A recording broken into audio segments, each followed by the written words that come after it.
Welcome to Inspired Learning, the Path of Exile podcast with Badger and Yoji. My name is Badger. And my name is Yoji. Oof, good. It is Yoji this time as well. I was hoping Toji wouldn't be back, but it's still Yoji. That's good. And we're back after a week's break.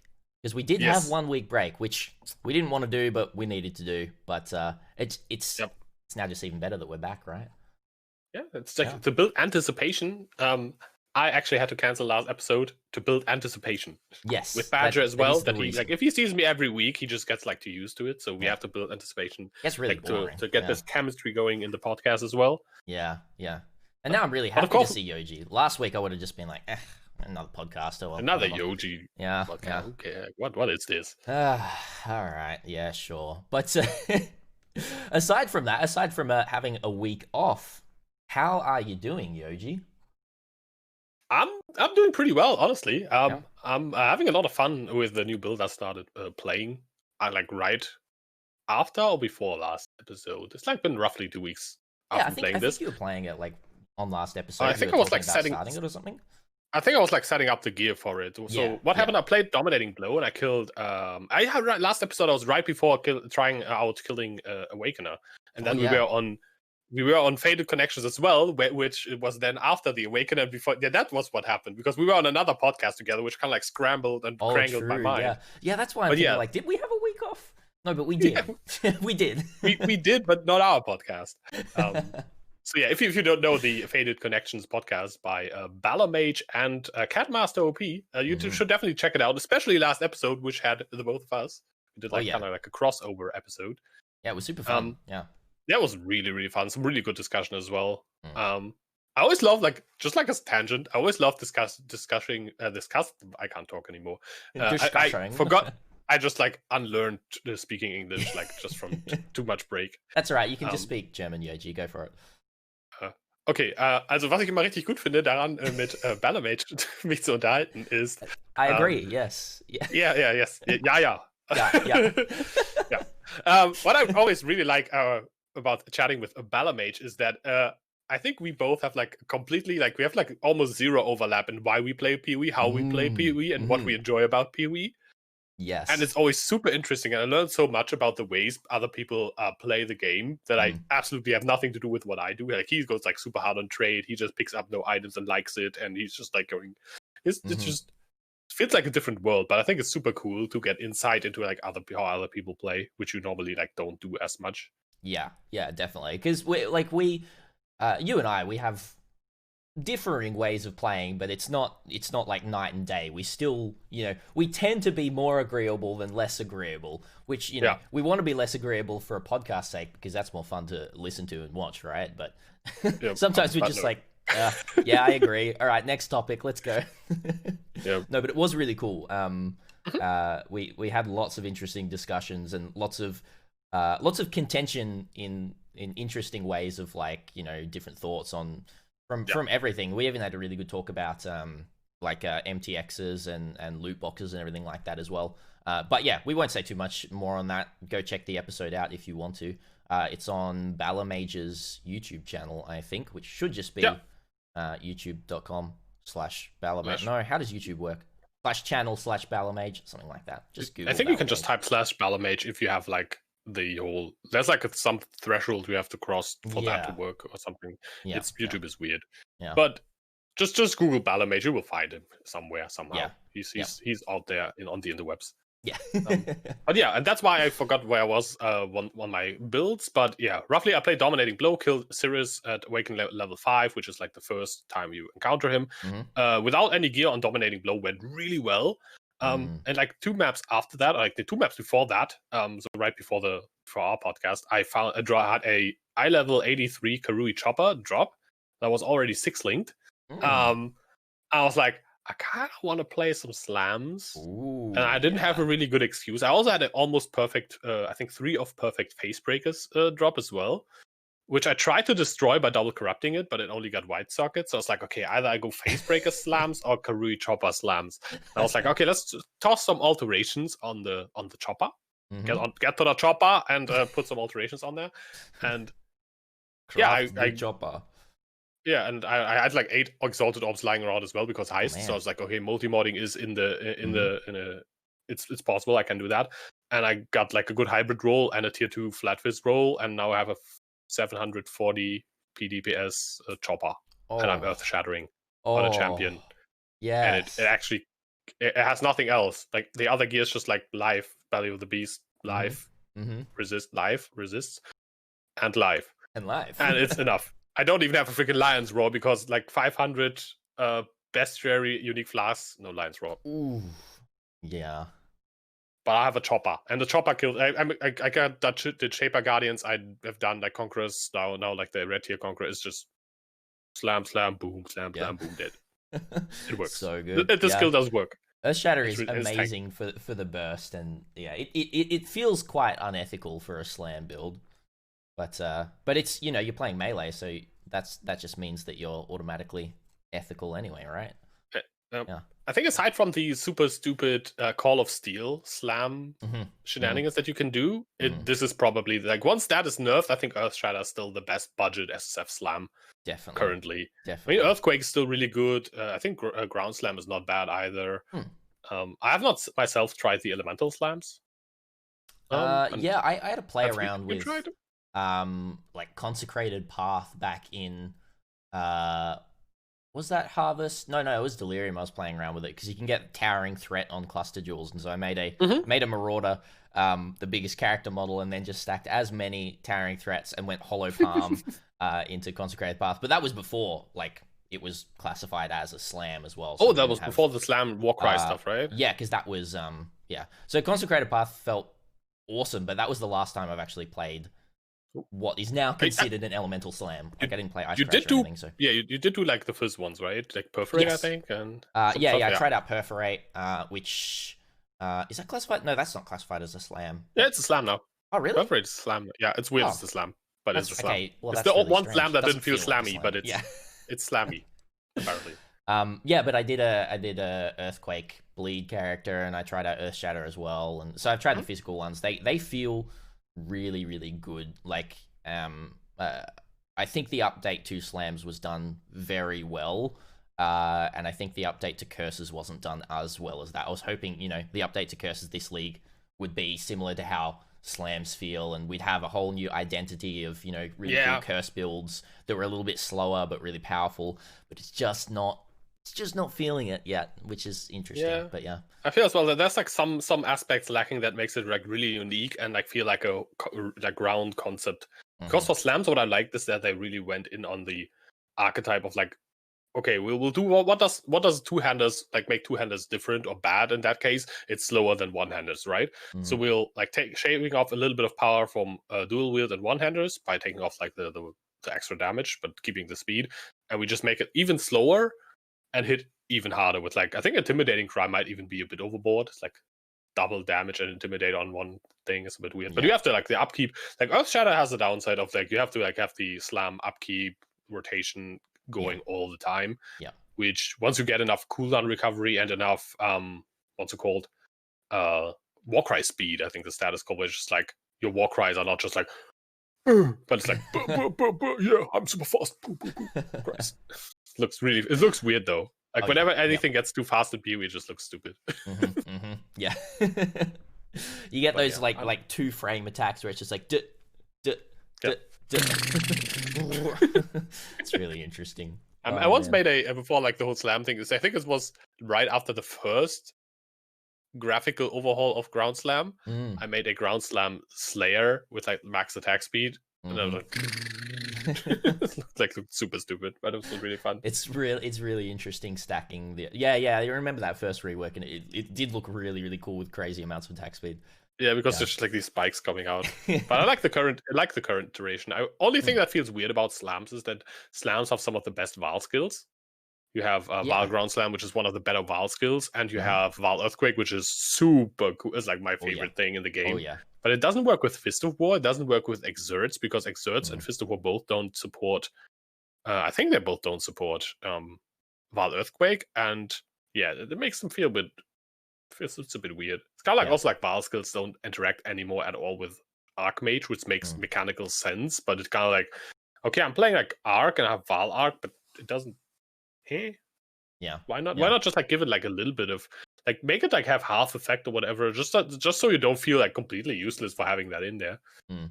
Yeah, it's quite interesting, but they're still like, especially like Vile Earthquake, still really good for clearing, even if you don't have those supports with there as well. Like it still feels quite good. But it would be nice if you just got that little extra power for these new gems that we had. Yeah. Yep.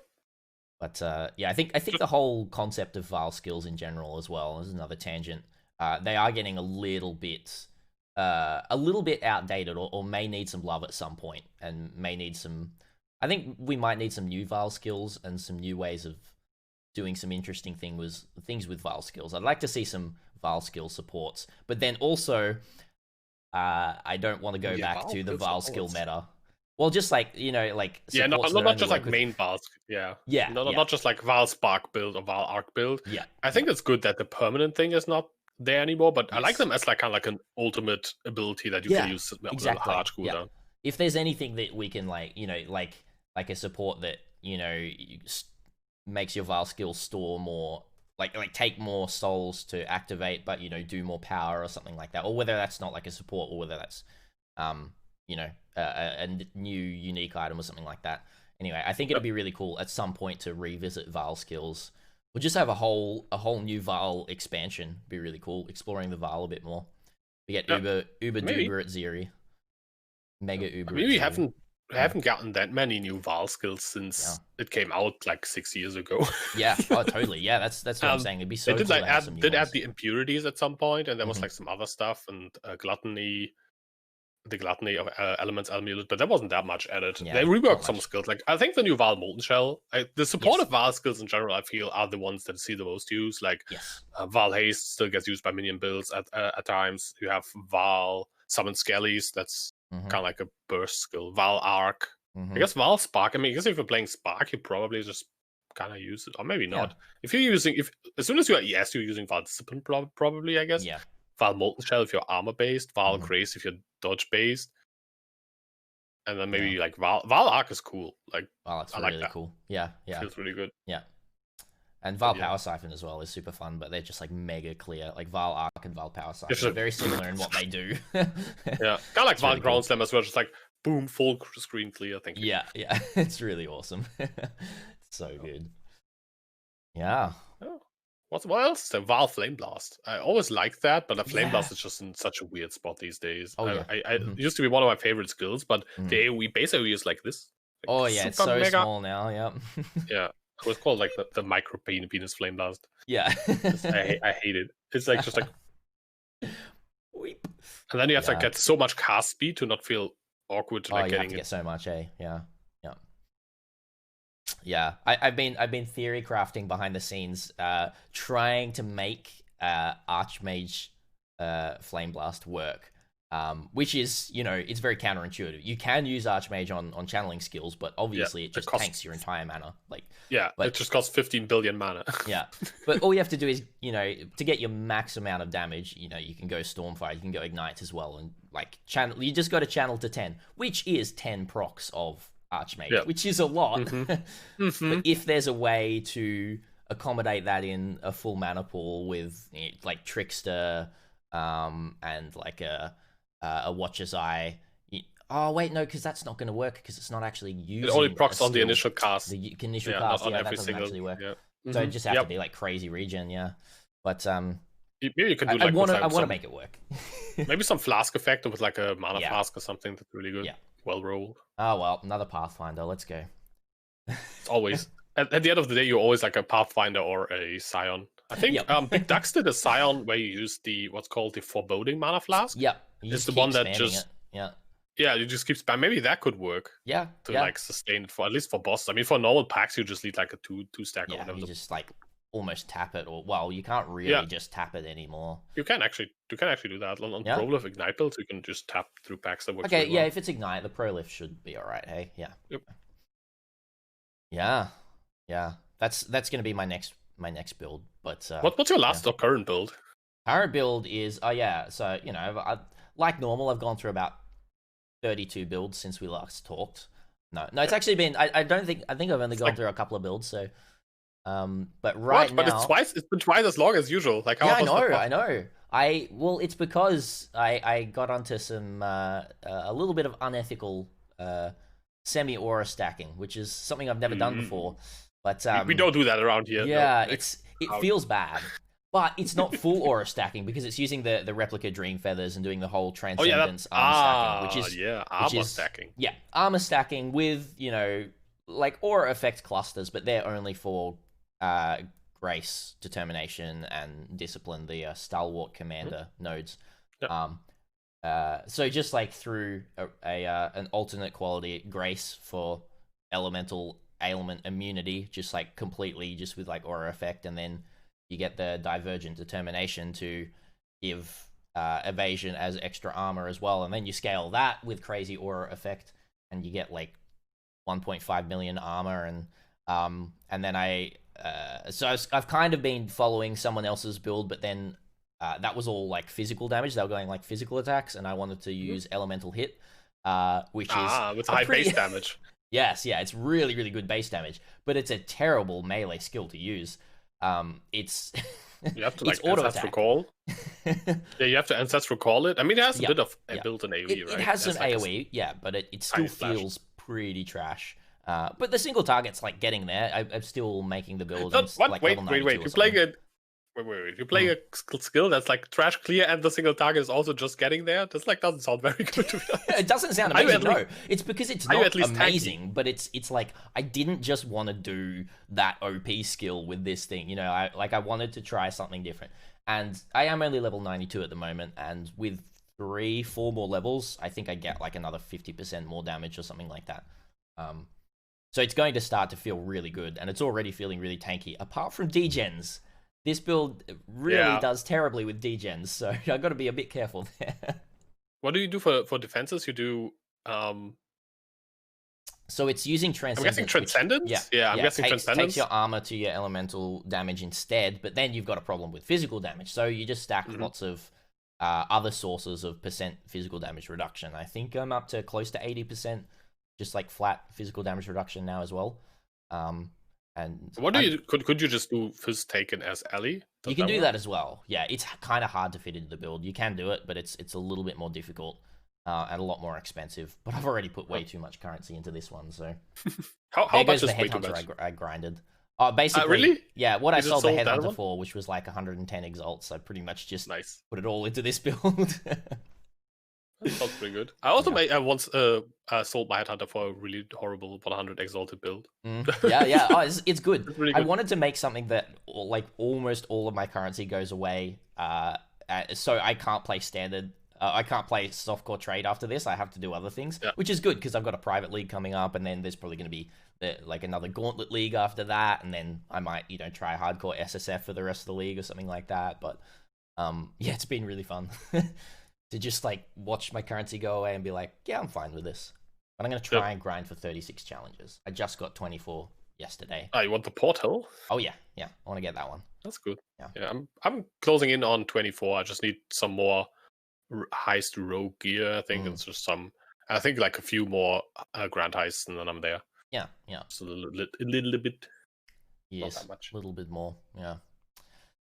Yeah. But what's a cat? Oh, the cat is very cool. It's very cool. That's good. For those who have got the cat, it's it's worth it. At least try and get to 24. It's pretty nice. Yep, that's the plan. Yeah, I don't really like the portal that much, anyways. It's like I have lots of red portals, and I like all of them better. So it looks cool. It looks very different because like the mechanical thing, right? Yeah. I just really enjoy getting to 36 if I can in the league anyway. So if I can, I'll try for it. I'm not sure I've ever done, like, since they went to the 40 challenge model. I think I've never done all, like, even 36 challenges. Usually I do like 24, and I'm like, okay, I kind of like the reward for the 36, but it's just not worth it. Yeah. But 24 is usually where I can pretty easily get without like trying too hard. Last league I wanted the 24 reward, but I kind of like at some point I was like, okay, I have like 22. I'm not just never mind. But I did once do the what was it? I think it was the Bloodlines challenges. I think I did their hardcore Bloodlines challenges. There was still when we had 8 out of 8 and not 36 challenges. And it's like the Red Seraph armor set, by the way. A proud owner of the Red Seraph armor set, including everything. I think the helmet have always been last. Yeah, I think it was always like full armor set and the helmet was last. Yeah, and the helmet's actually like the most ugly part about it. I think it's not very nice looking. It's like just like. But it's exclusive. That's what you want. Yeah, I grinded it out on a dual dagger, dual strike, duelist. It was a dual build. The dual build. Dual dagger dual build. Heck yeah. Yep. That's great. Oh. That was horrible, but it worked. Yeah. In hardcore. There's hardcore. The hardcore one was red. The softcore one was blue. Oof. Dual strike in hardcore. Well, I guess, it was an okay skill back then. Ish. I think it's really good with high investment now, but back then it did damage, I guess. That was the only thing about it. I did actually do my first ever Aziri kill on dual strike. Oh, nice. It's one of my most played skills from like the super old days. Weirdly enough. I don't know why. I like the animation. It's like it's very cool. Like yeah. I like that. That was the whole reason. Yeah. I didn't even have Ancestral Call back then. I don't know how I managed to play that. Yeah.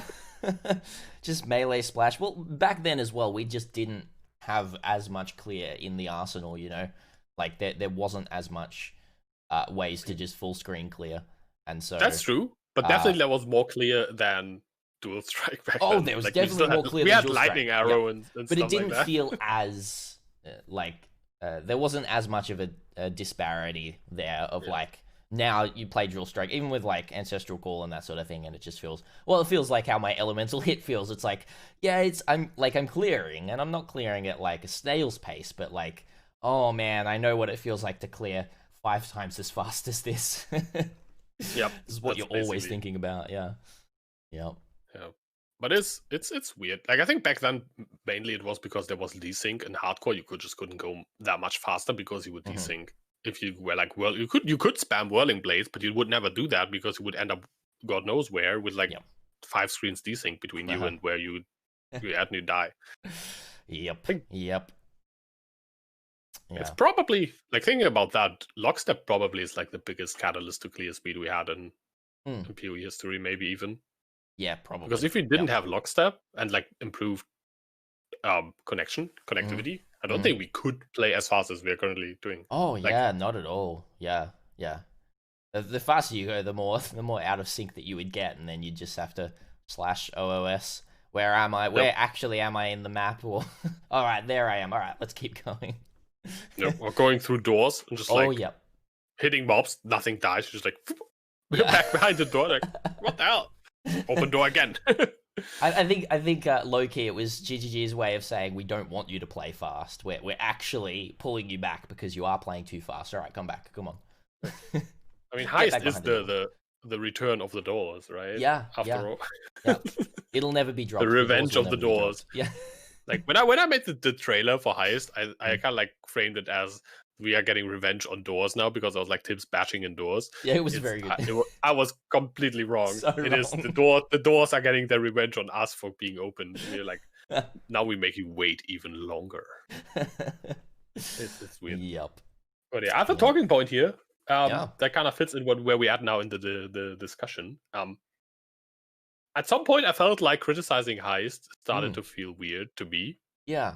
Because I don't know, there's so much criticism going on. Everything is so negative. Yeah. I kind of just didn't want to join in and beat a dead horse and be like, yeah, that sucks about heist. I kind of, even though there were things I wanted to criticize, and I had like a video, like talking points written out, and I was like, I don't want to make that video. I just don't want to be another guy bashing on heist. Yeah. Oh, totally. It's felt like, and I've done, my average amount of bashing on heist just because, I was just talking how I was feeling and everything like that.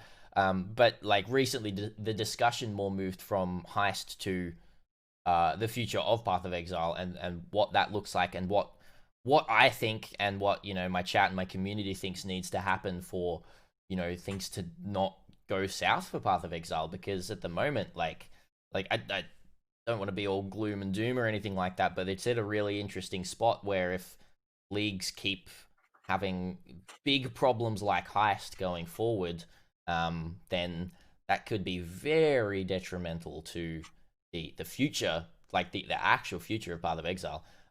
Which we were talking about that, and then the next day the post came out from Chris Wilson about the how they're going to be developing the leagues from this point on, which was really interesting. I was like, aha, I have foreseen the future. But it was it was really interesting to then read through that post. For those of you who don't know the post that I'm talking about, basically I'll try and give as much of a TLDR as I can. Basically, Chris Wilson, the developer of Path of Exile, well, creative director now. What's his actual title? I don't know. One of those. The important dude. The important dude. Yeah. Yes. the one up there. Yep. He released a news post about how they're going to be switching up developing the new Path of Exile leagues, and basically more focus before actually starting development on exactly what they're going to do and sticking to that plan rather than kind of compounding on all of these really cool ideas that they have during the developmental process, but instead just trying to stick very solidly to what they've decided at the beginning to be able to get that out and as polished as possible before the league actually happens. So I think next league is going to be extremely vitally important in the future of how Path of Exile looks and everything like that. That's kind of my 2 cents there. Like, next league's it's going to be a historical league, I think, in one way or another. Ooh. Yeah. Ooh. It's a very final like way of thinking, or like a very kind of it's a finality there that I'm saying, but I actually really do feel like that. I think next league is going to be very, very, very important in one way or the other. Yeah. I don't really think or feel that way. Yeah. I think Heist has been a bit of a like a culmination of issues that PoE had with past leagues. It really has shown some of, as they said as well, some of the weaknesses in their development process, and also some of the like we always had, like, or many Path of Exile leagues in the past had issues at the start that kind of like needed some fixing, some things that were like a little bit unfinished here and there, some things that needed a bit of performance tweaks or balance tweaks or a little bit of QOL here and there. For example, Delirium needed some highlighting, a little bit of fine tuning of the mob difficulty. I don't think the reward buffs were necessary, but let's keep that in. And some of performance as well, like Delirium performance, took a while to get there. It was like a few weeks thing. And then we had that with Metamorph, where Metamorph was mostly working. There was some bugs, but like nothing super major. But then the organ pickup needed, the QL needed to go in. And then we had that with like every league, basically, since like Delve or whatever, where like Delve, the what's it called, the torch and detonation throwing was kind of like changed a bit. And we had that, as I said, with every league. But with Heist, it was just the same, but so much of it. It was just more of that. It was not a new issue, nothing that's like, oh, we never had this before. It was just every issue was worse in its own than it has been for every league. The QOL was the worst, needed a lot more attention than we used to. It was the same issue. It was still, we needed a bit more QL, but like 10 times as much as we used to. We had about 10 times more bugs and crashes. Like, many skills were bugged. Like, whenever you bring up Heist, there was a difficult launch. People were like, I had no issues. Yeah, but if you just picked up one of the bugged skills, you would have issues. There's nothing. So you can't be like, I don't know. Totally fine. Like it wasn't. It was, aside from the performance issue, stable. The server, like the actual server and everything like that, was very stable, but the game itself wasn't. Yeah, I mean, we had issues with server stability in the past as well, where you had like huge queue times or like pretty long, not as like other games have, but pretty long queue times for PoE wise. The trade API completely breaking down, like over like basically the first whole weekend, stuff like that. It's not as crazy with that anymore. Like, the server side is I think they have pretty much figured out at this point. But this time it was just like general crashes, like client crashes, not server-sided issues, but client issues, game balance issues, skills just not being finished yet. Some Heist content wasn't released after like 2 weeks into the league. which I think is a model if you like plan it out. Maybe if you like in the beginning are like, okay, we will release some content later on as a thing that will happen, like as an event or whatever. That could be a thing that you do. Yeah. But if it's just like we didn't quite finish, by the way, it's also part of the challenges. That I think that feels a bit weird. Yeah. So it does feel quite strange. And all that culminated in Heist, which is like so much worse. I think Heist was a bit, Harvest was a bit of a, how do you say that, controversial league, as in a lot of people either don't like crafting at all, or didn't like the gardening mechanic, or felt it's too powerful, or they want it forever in the game now, whatever, like all that type of stuff. Like the content itself was tricky, but Harvest launch was not too buggy. It was kind of stable, and it needed a bit of, the drops needed a bit of balancing. They kind of like upped the drops, but... And that's why I feel the next league, I think, is going to be very important in that they're trying a new development method, cycle method. Yeah. And we will see with that league, we'll see if that actually brings improvement, noticeable improvement, and significant improvement too. Especially with like still being a bit on lockdown and all that kind of stuff. Yeah. The other thing, like I was just thinking, is GGG fully restructured a lot of the core. Well, basically the GPK, is that? GPK, the whole file management, data management, whatever you call that. Yeah, they restructured all of that a couple of weeks before the release of Heist as well, which, you know, we just as normal players, like, I don't fully know, and not many people know, you know, how much that actually, you know, contributed to a lot of the bugs that we were seeing, because there were things that weren't even technically updated or implemented in Heist that were bugged in the Heist League. You know, there were things that that just weren't making sense of how the game was working, or everything like that, and you know, we don't know whether that was just from that restructuring we had a lot of these problems in Heist, or well, how much of that was. I know that a lot of it was also from Heist itself and the developmental cycle being just way too tight for the scope that they were looking for. Like, there's no argument there, but like, it's the other thing to remember, that full restructuring is something that they wanted and well, kind of needed to do at some point, like this year, to keep the game going. So, you know, that's not going to be happening every league. You know, I think that's an interesting thing to keep in mind as well. Like, yeah, I wonder how much that actually was. It's hard to tell, but I think it's it really definitely hard to tell. Yeah. So, some of these crashes might have come from that, I guess. It's hard to tell like a percentage, but it's probably part of that as well. Yeah. So that at least it probably didn't help. It might also have been like made fixing the bugs more difficult, because they are not used to the structure of like how everything is different now. And then we don't know. Yeah. But changing like a huge part of the whole game structure can't be a positive thing when it comes to like stability. It's what I just my layman's guess is it's making things more difficult if you change everything before you launch a new patch. Maybe that's just me. But you know, it was good by GGG to do that, not on League Start. I think Heist would have been like complete write-off if that happened on the League Start as well. Yeah, just an explosion of Armageddon. No one can play the that's game. what I suggested. That's what the league was going to be.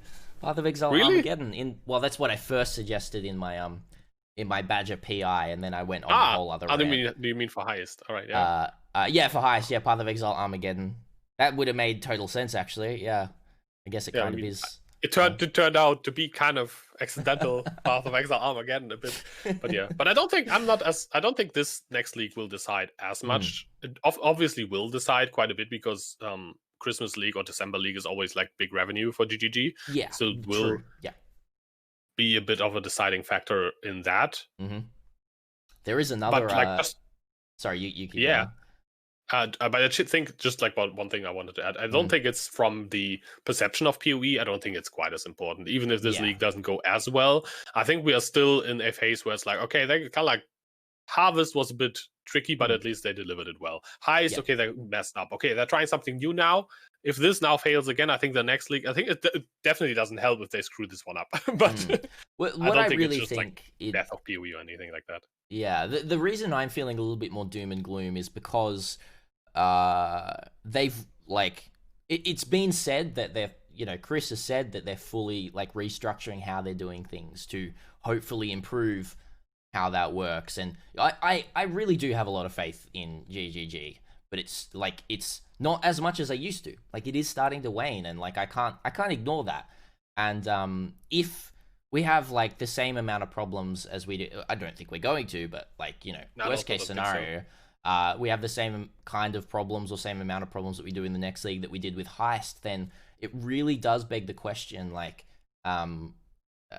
is this just the way that Path of Exile is going to be? And is the developmental development team actually able to produce the polished content on league start, or is it just unfeasible within this whole cycle that they're doing it? Like, and that's I'm not trying to take a dig. All I'm trying to say is like, you know, is that just how Path of Exile is gonna work from this point on? And that's why I think it's very vitally important.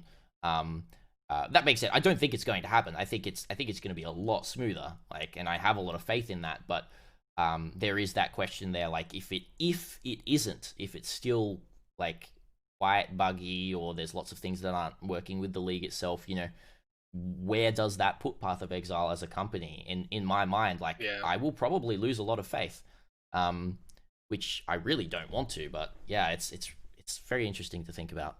Yeah. You also have to, of course, keep in mind that PoE 2 is still being developed in the background as well, and that also eats up a lot of resources as well, as like it's like a huge project. It's just like parallel to like the normal development, which is another huge undertaking, and then pulling these huge leagues like Heist on top of that, or trying.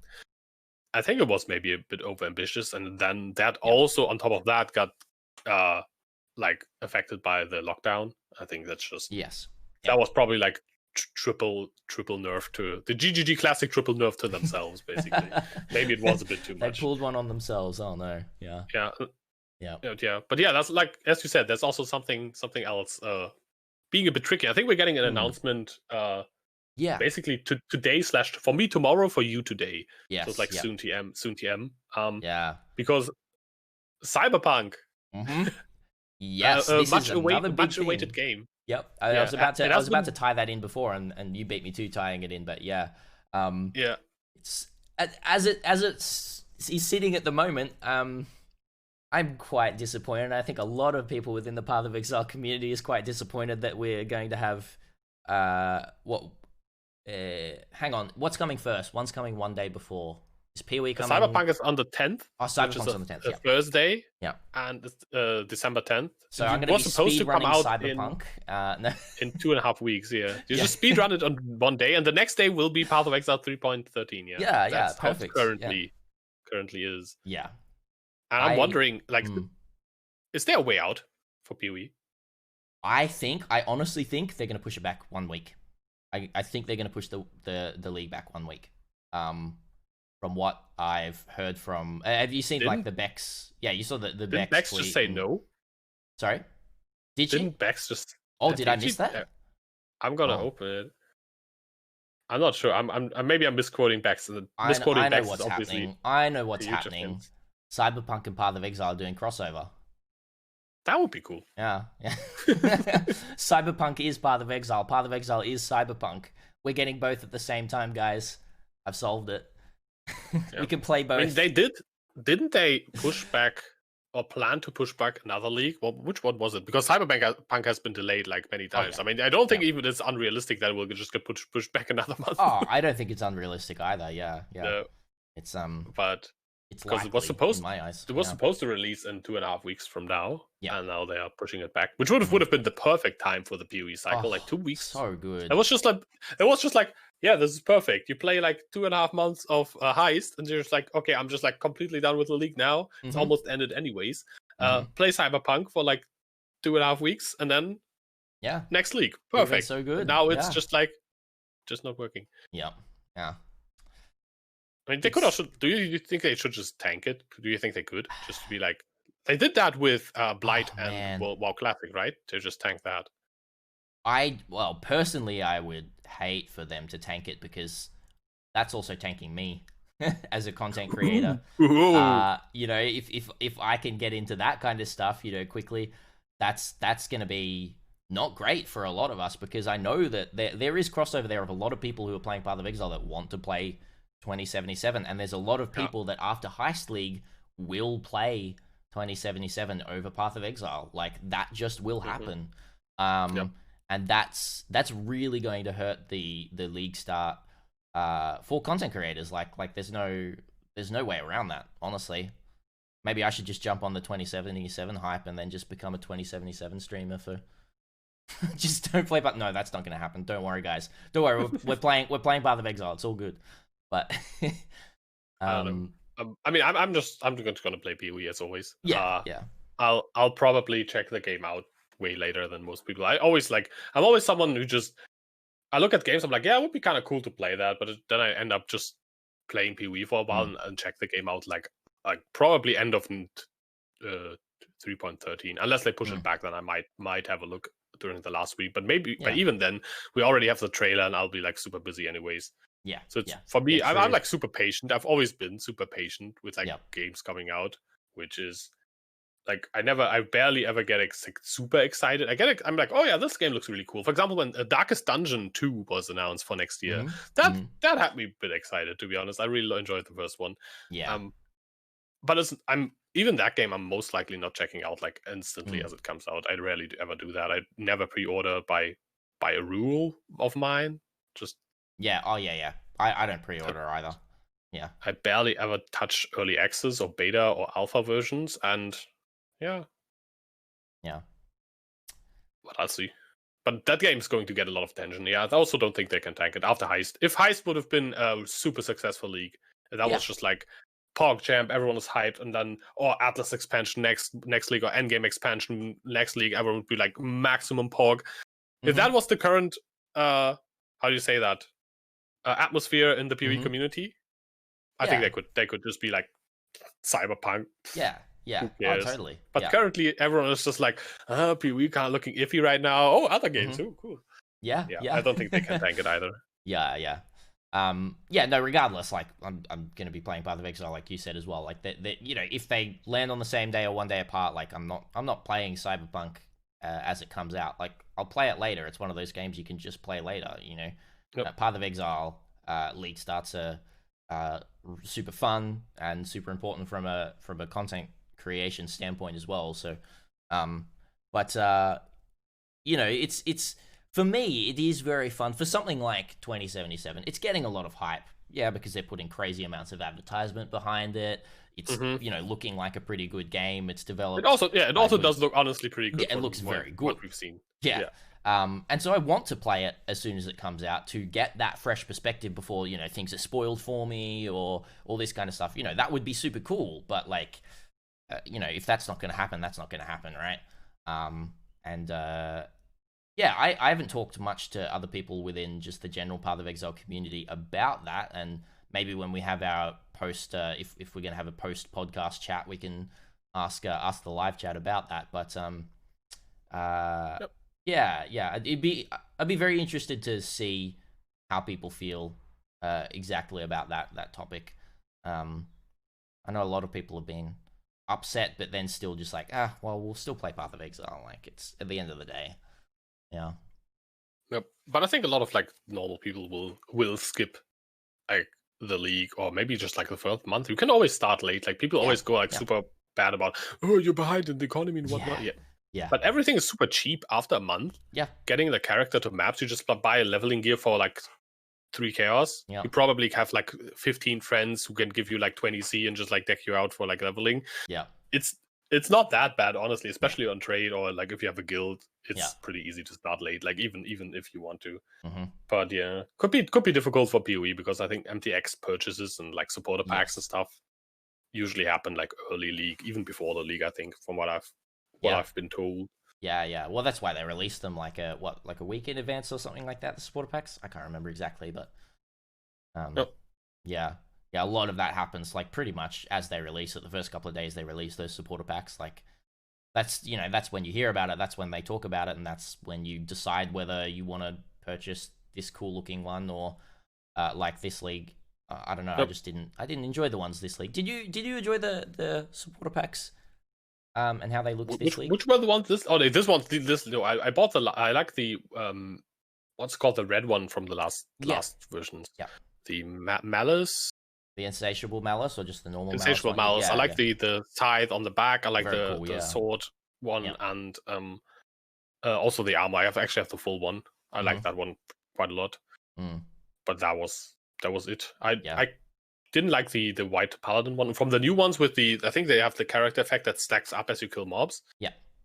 I think the purple one is kind of cool. I didn't mind it as much with like the hood and stuff, but I have like very similar ones we have seen already. It's not like I have one good purple outfit basically. I don't need another one. That's kind of like I have like one theme of each.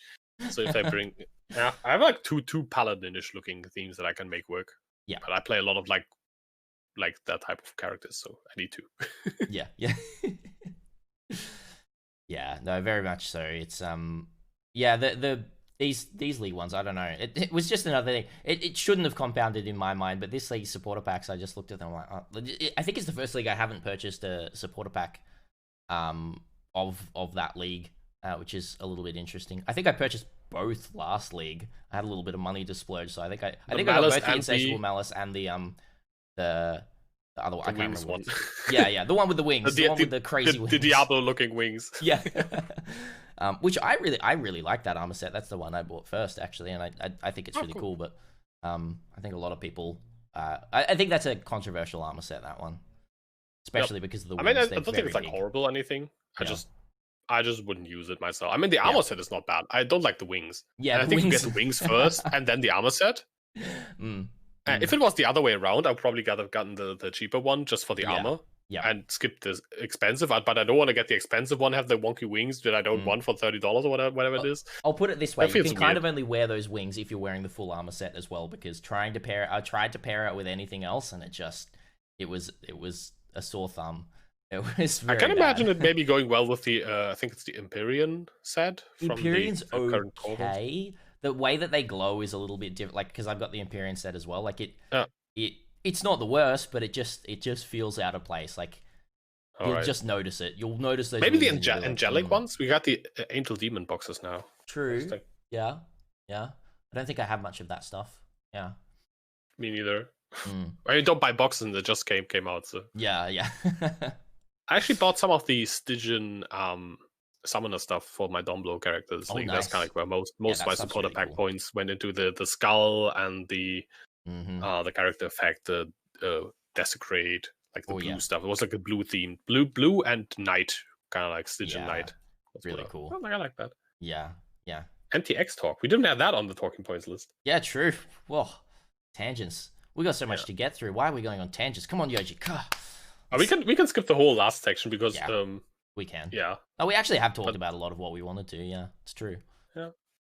One thing I wanted to ask you about the whole Chris Wilson announcement. Are you overall like positive? Have a positive outlook on what they said? Do you think that will help, or do you think there will be like issues with that new approach of like focusing more and like basically what they want to do? They put like kind of like they gather like the initial concept and then they just like shut down ideas from that point, or like maybe keep them but for like the league after, right? I don't think they will throw away ideas, but they will be like, okay, we're not implementing this anymore for 3.13 unless it's like necessary, basically. Yeah, totally. Do you think that's like a good thing? I think it's a great thing. Like the first, like even just reading the title of the post, I knew that it was going to be something about restructuring, how they were doing it. Like I could just tell that that's the way that Chris thinks. He's trying to solve problems in that way. And once again, like I have quite a lot of faith in Chris and the team at Grinding Geek Games. And I think it's a really, really good move. I just hope that they can pull it off. That's basically it. I think if they do pull off what they're saying they will pull off, then everything's going to be fine. And I don't think we're going to be taking a hit in terms of content. I really, really don't. Because with something like Heist, something really interesting happened, and I totally get it from like a behind the scenes perspective. You know, we had Chris and a few other people of the team really hyping up Heist, you know, saying this is the biggest scope that we've had of a Path of Exile league in, you know, forever.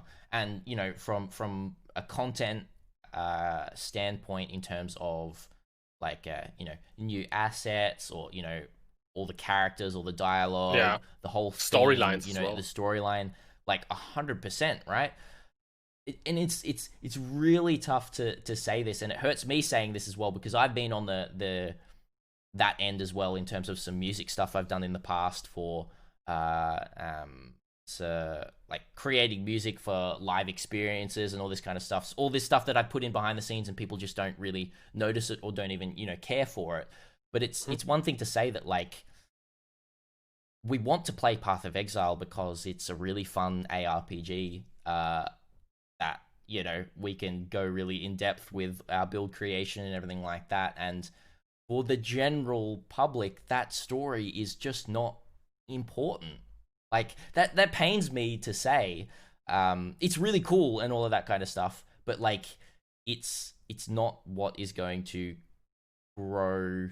It might create short spurts, but unless it's done perfectly with, the implementation of everything else going really smoothly, like, it's just not where the money should go, or the time should go, especially at the moment after Heist, which is so that's why I'm thinking, like, we're not going to be taking a hit. In terms of content, we're going to be getting the content that we want for the gameplay of Path of Exile. That's just, all of that is staying, and that might even get pushed harder. We're not going to have crazy storyline expansions like Heist for probably a while, I think. I think they tried it twice now with Synthesis and Heist, and both kind of backfired a bit, right? Yeah. So I'm thinking as well that'll probably, like, I had a bit of a hard time when reading this to get excited about this, because he was basically selling us less content. Yes. If you read through it, it's all about, we'll make, like, patch notes will be shorter. We will do less balance changes. We will which doesn't mean you shake up the meta less if you focus on fewer areas. They used to do for a while, which probably all of you remember. It's not been that long ago, where they had like archetypes that they pushed and didn't do much else. Kind of like slams was one thing, but they also had the brands attached. And I think if they do that, I think that can still work. But I have a hard time of getting excited for less content. I actually don't think that as few people care about, as you said, care about the storylines. I think there are actually quite a lot of people who enjoy having a polished league, having like everything looking nicer, feeling more like crisp and immersive. It's just not the core PoE audience that are very involved with the community. I think that it's probably the 60, 70, 50, 40%, how many people it is that play PoE for like a few weeks every league. But if those guys, those people still buy supporter pack every time, they're still worth investing into, right? That you have to think about that as well. Like, even if you play 1 week and you buy like $100 supporter pack each time you play, you're a good customer for PoE. You don't take server load, and you, that's great. And you pay $100. So just you have to think about that as well. But I think you can't do it at the cost of gameplay, or like having a polished core gameplay loop and experience. So if you have a wonky league concept that kind of like doesn't turn out that's nice because you're waiting for doors all the time, and that annoys people, and then you can make as many awesome NPCs as you want. It's going to be nice. Like, just looking at the NPCs is nice, but it's not going to make up for lack of gameplay, right? I think that's kind of like where we probably agree, but I don't think that I think a lot of people actually care for that. And if the league would have been, the gameplay would have been good. Nobody minds NPCs, storyline, and exposure, because you don't ever have to. You don't have to. You have to look at it if you don't want to, but it's there for the people who do. And I think it's actually, I would be surprised if it's like from all the people playing PoE, not from the people within like the community, and especially not from the people who are playing like after 1, 2, maybe like in the last month. But I think from the general public that play PoE, a lot of people care for having the game look nice, be polished. I do as well. I like the game looking nice. I'm super excited for PoE 2, for example, because everything looks nicer. And don't get me wrong, like I love it too. I really, really do. It's and kind of going back to the how I said that Chris was hyping up Heist and everything like that as well, and how I said it's very understandable. It's also interesting to think of it. We'll just kind of add to that as well. In a development cycle, you kind of get more insular in your thoughts, and that's what Chris was kind of talking about in the post. Like, we want to We want to make sure that we're just sticking to what we're doing. We don't want to make sure that there's that content creep that keeps coming, because working creatively, and once again, like I can say that I have quite a bit of experience in not game development, but well, kind of game development. Well, basically what I used to do was create sound design and composition for escape rooms, if anyone's done escape rooms. There's a little bit of a background for Badger there. Anyway, it's a similar concept of, as you're building the game, let's call it, you know, as you're building this content, there's that content creep that keeps coming. People are in this creative mode. They're thinking, oh, we can add this would be super cool. We can implement this, all this kind of stuff. And it's really easy to just keep getting insular, and not really interacting with your actual player base or your actual customer base about what exactly they do want at that specific time. And that can change league to league. You know, it can really change and everything like that. So I can understand the hype from what they were doing, but it was taken by us as hype of well, I think even subconsciously, like, this is going to be the biggest league in terms of game content. Like, this is going to be the biggest league in terms of endgame content, endgame grinding, all this kind of stuff. But where it was actually posed is, hey, we're really excited of this cool creative content that we're bringing you, all this story and everything like that. I think it just wasn't... I think the hype was fine, but the hype needed to be more specific in, this is what we're hyped for, this is why it's the biggest, rather than just saying it's, you know, the biggest. So kind of... the biggest could have meant, like, the most content to play, for example. And people were probably hoping that. I mean, honestly, Heist, if you think about it, Heist does have quite a bit of content to play. You got a lot of, like, new tile set types. Well, lots of new enemies as well. We actually feel a bit different. Again, like I don't know. I kind of disagree with that in terms of content to play. Yes, like, it has a lot of content, a lot of new tile sets, as you're saying, a lot of new everything like that. But new content that is different and engaging, I have to disagree that, like, Heist, to me, this is personal thought, you know, but Heist is very very samey. I'll use the word samey. It's all the same to me, just from a gameplay perspective. It's walk in, whether it's a different tile set or something like that, the layouts kind of feel the same. You walk in, you click doors, or press V basically to activate any of the league mechanics. Walk in, press V 5 times, click something, walk out. Which, you know, but it's different from maps, right? Like, if you compare it to, for example, Delirium. Maps. Delirium is, every map was just walk into the mirror. Rush, mobs, rush, loot. And a lot of people like that. A lot of people didn't like that. And I think Heist is kind of like, probably the other side likes it, and the people who like rush don't like Heist. Well, I guess, to play devil's advocate, well, now I can't talk. Advocate. To play devil's advocate on Devil's Delirium avocado. Devil's avocado, yes, very delicious, by the way. You should definitely try it. But, you know, you also had the Simulacrum, which it was just more mobs, but it was just the same again as Delirium, right? It was, but in my eyes, and again, this is personal, that was different enough from normal Delirium. It's more different than a Heist to a Grand Heist is, to me. A Grand Heist is just Heist plus. All the layouts are the same. You know, the layouts are the same, but just, like, right at the end, you got some different rewards, and you've got more layouts within a Grand Heist if you open more wings, right? There was enough of that grind in Delirium to go, I'm going to grind up Splinters and play a little bit of different content. It looks different. It feels a little bit different because it's just wave after wave after wave. The reward structure is a little bit different. To me, there wasn't enough difference between Heists and Grand Heists to really make them feel like I'm grinding Heist to you know, get to this different content. It's kind of just like another big Heist plus, right? I can definitely agree with that. Like, Grand Heists are, like, I mean, they are called Grand Heists, so they are delivering on that. They are just a heist but bigger. It's just like Heist times 2 times 3 times 4, depending on the number of wings, and they cost coins, I guess. Yeah, that's true. Yeah, but it's not that. I mean, that's a little bit more interesting in a way that you can bring like 3 rogues and like combine them a bit, but it's minimal. Like the gameplay is still exactly what it used to. Yeah, that's true. Yeah, from that same standpoint, yes. I mean, I mostly meant that the heist content is different from the content of maps, for example. Yes, it feels different. That's different true. to play a heist than it feels to play a delve, or it feels to play a map, or it feels to play the labyrinth and whatever else we have. Yeah. But I guess the same is true for like Legion, for example. Like the Legion battles feel different. Yeah.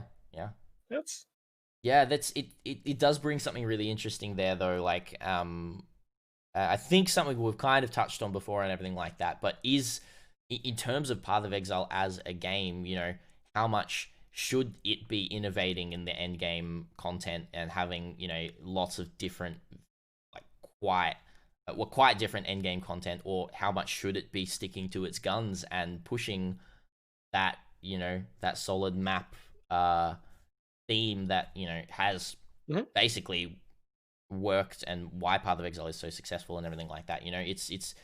It's interesting. What I want, in an ideal world, is lots of different self-contained end game things that you can do. What I want is, for delve to be self-contained, and you can, if you want to in the end game, you can just delve and you don't have to go into maps to gain sulfite. There's some way within delve to get that. If you want a map, which you can do at the moment, maps is, that's the system that works. That is what everything maps has been around. PoE's endgame since almost the beginning. Yeah, exactly. Yeah. It's not quite the beginning. There used to be Maelstrom of Chaos, if you remember that. But after that, there was it's been maps, and we have gone through different iterations of maps, and next patch will be a new iteration of maps as well again.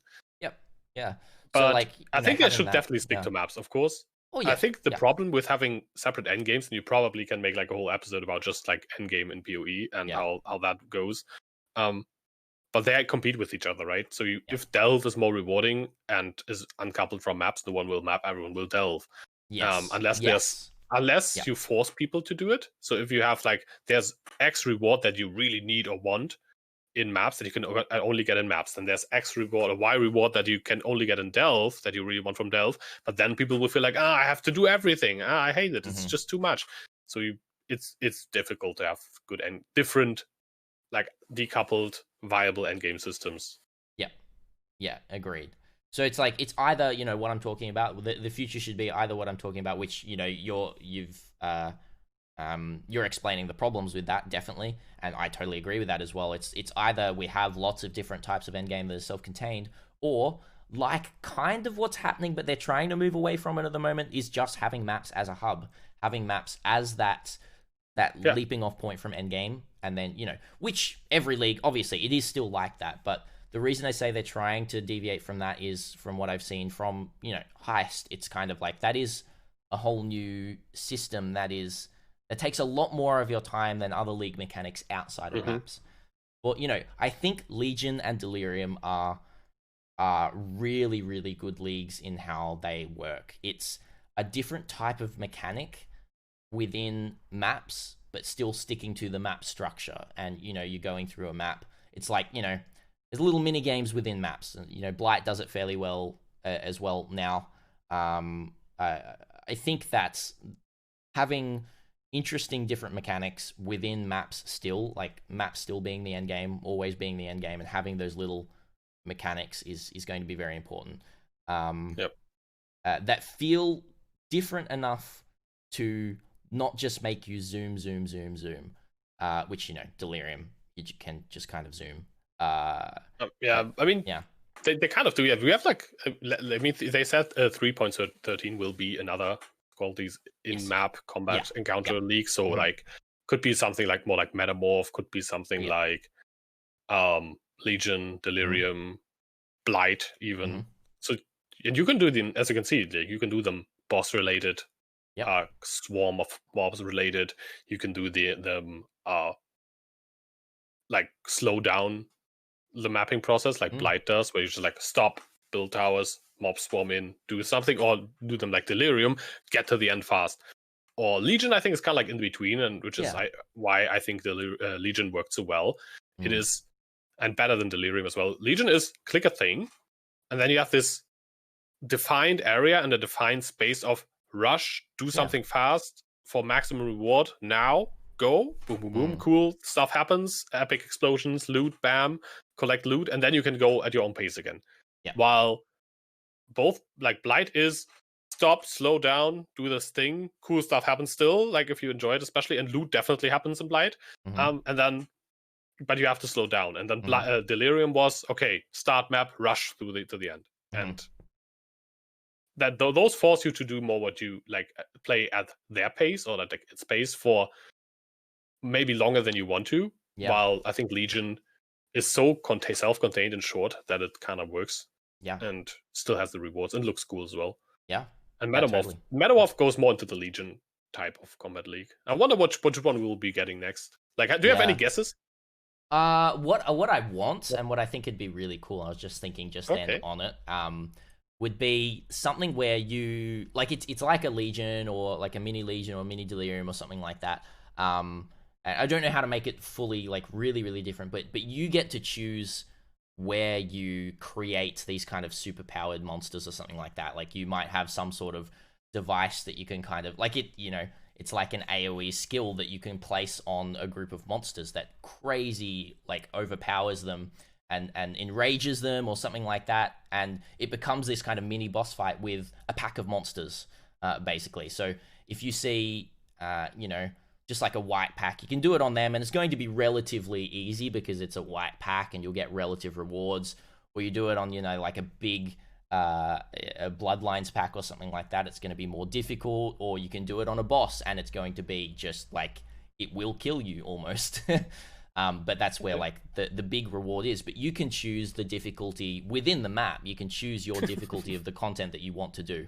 What that does mean is, which never works. It never works. What that does mean is, in the end game, like, it's all going to be about how do we do the hardest content? How do we always get this just on the boss, and then just get crazy rewards, and then that will just be the end game.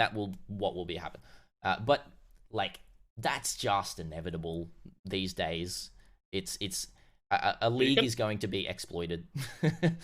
I mean, that I don't mean the exploiting mechanic being the problem. Like, leagues will be exploited. People are doing crazy stuff with every league these days, and I don't think that should be considered too much. Like, of course, you should try to fix exploit cases where you see them, but if you don't see them, because like 100 devs will never see as much as 10,000s of players. So I don't think that's the issue. I think the issue is more than people will always choose the highest difficulty even if they can't do it and then be sad. We saw that in Delirium, where people will rush to 100% Delirium and be like, I'm dying, this sucks. Like, it's kind of like supposed to be self-regulating, but you're kind of like, you're not doing it right, basically. But that's not true. Like, if the players are not doing it right, the devs didn't do it right. That's kind of like but, like, I think rather than, because what Path of Exile does is it makes you, like, at the moment, well, the meta, I don't know if it's, Path of Exile or whether it's the community around Path of Exile, makes you go fast, makes you want to go fast, makes you want to clear maps really quickly,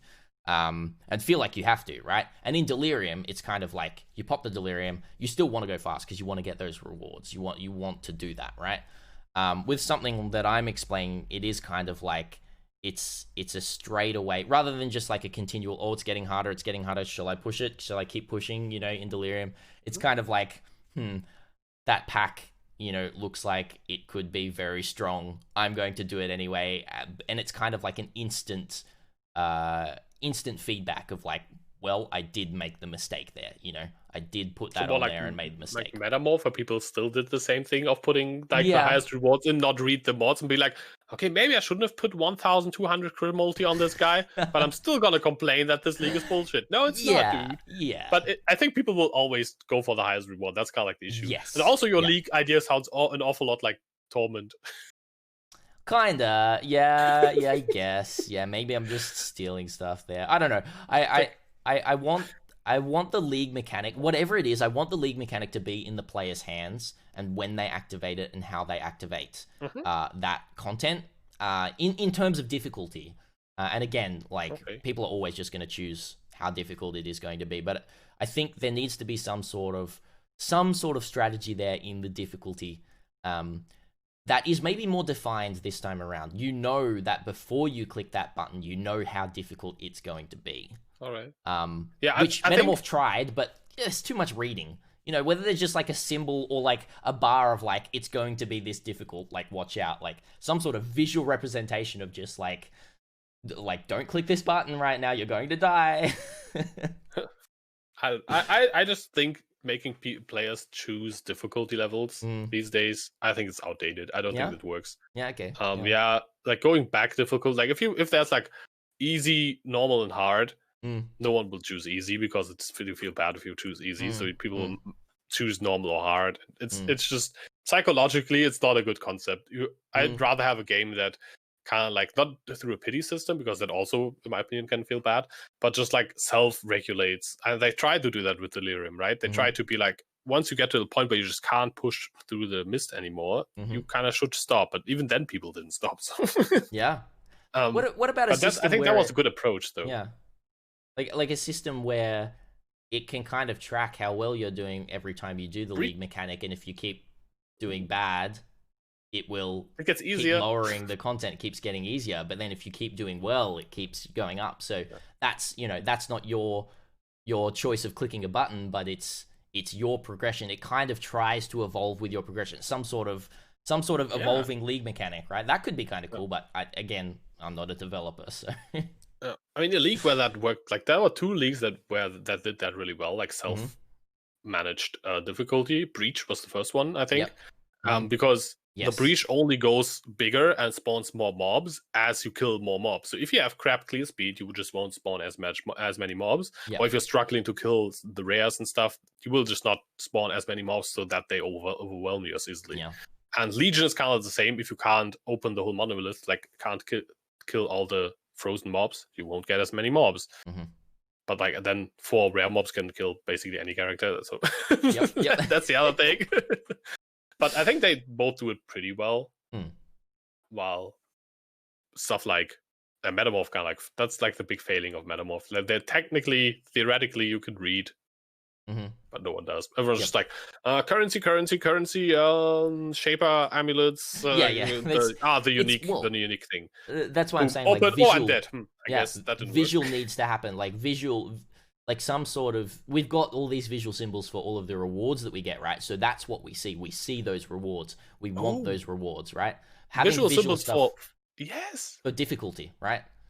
We need that for map mods. Yeah. Imagine there was just like a symbol for Alley Reflect and for Fizz Reflect. And yes, there needs to be more symbols. I want that now. Yeah. GGG. Yeah. Where's GGG? All right. Hang on. Twitter Bex. Tweet at Bex. No. Yes. We just had a genius idea on our podcast right now. No, but honestly, like that would be good. Yeah, as much as we're kind of memeing the like, we need that. Like that's legitimate. I'm not memeing. I mean that. It's really good. Yeah. I know we both mean it as well, but to be like as serious as I can about it, like the Path of Exile needs that. It needs more visual representation of things that make sense, because if we want the game to be fast, we don't want to read.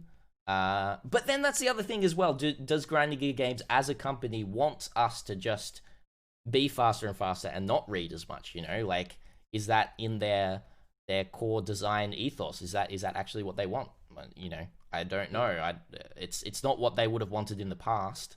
I can know that for a fact. Yeah, but yeah. From past interviews, or like even the more recent ones, it's been pretty clear that they, even at ExileCon, they said it. They want to slow the game down again to maybe not where it was in like 2.0 or whatever, but definitely not let it go faster, but like slowly, gradually. I don't think it's too bad to like gradually slow it down. If they just like cut clear speed in half right now, people would just leave.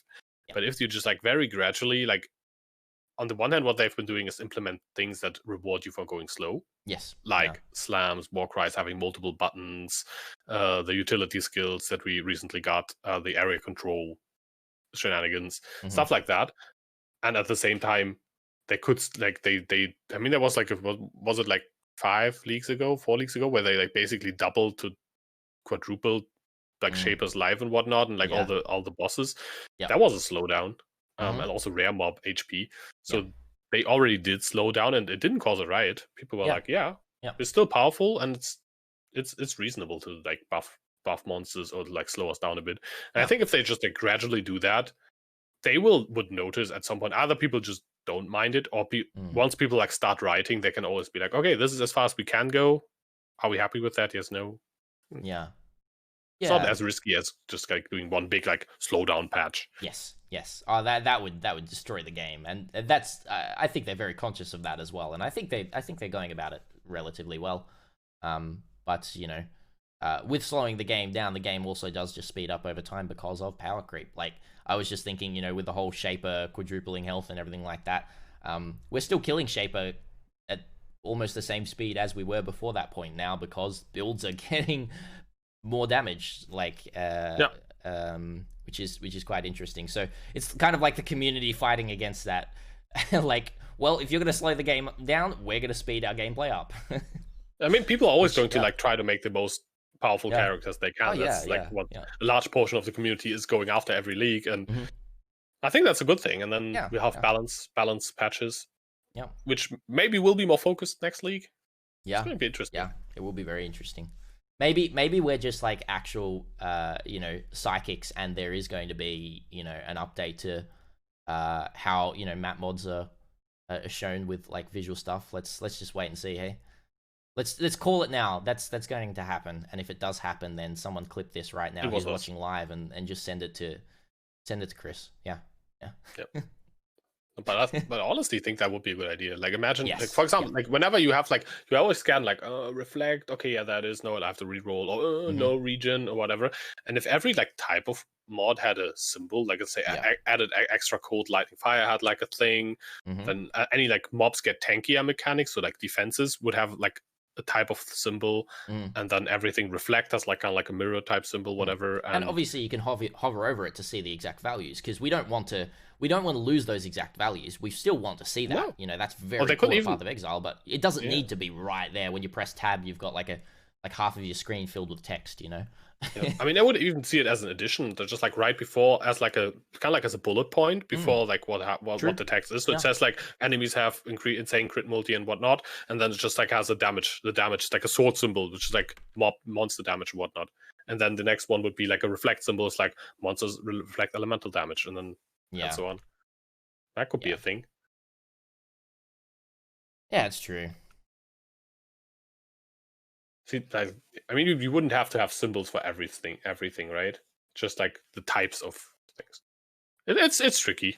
Yeah, it is tricky. Maybe maps will look very different next league, anyways. Yeah, bosses. Atlas expansion. You know, we haven't really talked much about that. That's that's for me, that's the most exciting thing. I love pushing the Atlas. Like part of the reason I jump between like, you know, SSF or like hardcore or softcore and that sort of thing during leagues is because I like that first initial grind of the Atlas. I really enjoy it. I love seeing my progression through the maps, and having to try and figure that out again. Well, it depends on how different it's going to be. I love that. I know that a lot of people don't like that. You know, that's a thing that has made it difficult for a lot of people to get into this Atlas expansion this whole time, right? You know, it's been difficult trying to figure out the whole Watchstone stuff, but I love that challenge of trying to figure it out. I think that's, for me, one of the most enjoyable parts about Path of Exile. And then getting to that end game boss after figuring it out. Oh, I love that. Yeah. That's my jam. It is a cool thing. Like, how different do you think it's going to be? Do you think it's going to be kind of like from like the normal Shaper to like Shaper and Elder, or like from Shaper Elder, like War for the Atlas to like Uber Elder? So is it going to be like Uber series but the same Conqueror system, or do you think like Conquerors away next system? I think Conquerors will stay in a slightly different system. I think the Conqueror boss fights are too good. I don't know. Well, they're not like amazing, but I think they're quite good and should stay. But do you know why I'm very, very certain that's going to happen? Yeah. They like just a few weeks ago updated the whole visuals for the Conquerors on the Atlas. Yes. Why would they do that if they do away with it now? They wouldn't. Yeah. Well, maybe these Conquerors have 99%. Maybe they've been corrupted by some other sort, like force or something. The Elder's like that. back. Or, you know, Uber Cirrus. We had this idea on stream. You know, Uber Cirrus is a boss rush type of thing, kind of like Shaper, but good. You know how Shaper, you've got those 4 bosses, those 4 tiny small bosses to kill before Shaper, and all it is doing is just slowing down your Shaper kill, right? It's nothing. It's very outdated now. But imagine fighting all 4 Conquerors in a row, and then fighting Cirrus. That would be would still not be very interesting, to be honest. I love that. Maybe like fighting them at the same time. At the same time, okay, it would be awesome. Plus Shaper, Elder, and Cirrus. All what is that? 7. There we go. All 7 bosses. Let's go. Plus the Guardians. That would be too much. And plus the Elder Guardians. Yeah. So I think let's just have like fighting bosses. But I think honestly, like the Conqueror fights, if you like tone some of their effects and like attacks down, you could probably put them in like the base version into one fight. Yep. Like the arena effect from the Hunter would have to go. Like you couldn't have the snakes shoot you while that's happening. You couldn't have the whirlwind from the Redeemer, of course. You couldn't have like Drox mobs swarming in and the flags. But if you take that away and then I think so. Who's the last one? Baran. Like you can't have the mana runes, obviously. Like if you have that as well. I honestly think that's pretty good. If you just have them all like run around, that would be an insanely stupid fight. But I think it could work. Maybe. Oh man, I think it could work. I think it would be stupid, but also work. Like I think we want that kind of stuff. I think. Well. Okay. Uber Alder seemed impossible at first. Like when we saw that, we were like, how? I mean, the first thing had the ultimate chaos phase in the Uber. The first preview we saw was just like that would also. They took that out. Like I think even last minute Neon said in some interview, but it was so silly. Yeah, because no one could complete that. Yeah, they were like, no one completed the Uber Alder fight yet, and then they were like, yeah, maybe that's a bit too much. Yeah. But no, I think for Conqueror fight would be quite fun. I think that'd be really cool. Yeah, I kind of like the Pale Council fight, maybe where like not all of them are like active at all times, or like true. I'm Sully too in chat just said that there's maybe they could alternate which one is using the area ability, so all are doing their basic stuffs, but only one of them is always like kind of like holding back from their basic abilities and is just using their area stuff. So one will have a phase where Baran sits back and the other 3 are in there, and Baran is like putting mana runes. You have to like avoid rock slams while mana runes are present and run around, and Redeemer shoots you like pew pew pew at you, and then they will swap out, and then Redeemer will go like on passive mode, and like you have the whirlwind, and you have to fight Drox inside the whirlwind and the other ones. I've got the best idea, which is definitely not a troll and meme idea. It's definitely actually the best idea. It's like you have to listen to this because you're all gonna love it, right? Excavation, but no.